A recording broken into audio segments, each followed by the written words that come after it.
नाही।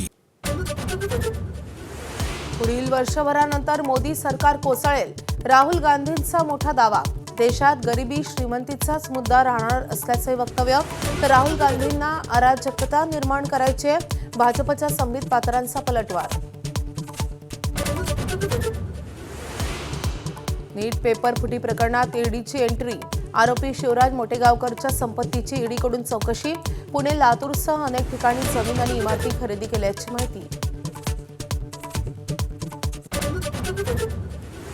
छत्रपती संभाजीनगरमध्ये शिवसेनेतील अंतर्गत कलह चव्हाट्यावर, निधी वाटपात दुजाभाव केल्याचा अब्दुल सत्तारांचा संजय शिरसाटांवर आरोप। तर सत्तारांनी माझ्याकडे तक्रार करावी, शिरसाटांचं प्रत्युत्तर।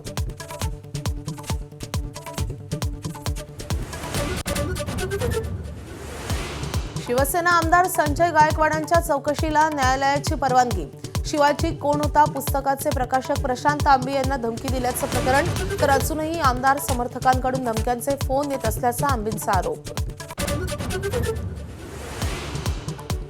मनसेचे युवा नेते अमित ठाकरेंचा वाढदिवस, आदित्य ठाकरेंकडून गळाभेट। शिवतीर्थ निवासस्थानी ठाकरेंचा कौटुंबिक सोहळा। तर नीट हटवा देश वाचवाच्या केकचं कटिंग। कोकणात मान्सून पूर्वच्या सरी, सिंधुदुर्ग, रत्नागिरी, रायगडमध्ये पावसाची हजेरी। पुढील 2 दिवस पावसाचा अंदाज। राज्यात इंधन टंचाईचा संकट गडद, परभणीच्या मानवतमध्ये डिझेल भरण्याच्या कारणावरून हाणामारी। नंदुरबारच्या शहादामध्ये पेट्रोल पंप कर्मचाऱ्याकडून शेतकऱ्याला मारहाण। वाशिम नगरपालिकेत ठाकरेंच्या शिवसेनेला खिंडार, 8 नगरसेवकांचा भाजपात प्रवेश। विधान परिषद निवडणुकीच्या पार्श्वभूमीवर प्रवेशाला महत्त्व।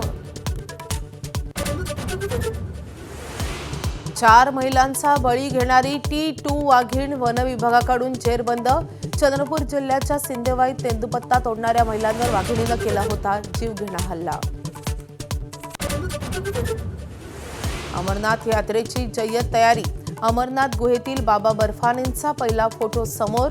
3 जुलैपासून यात्रेला सुरुवात।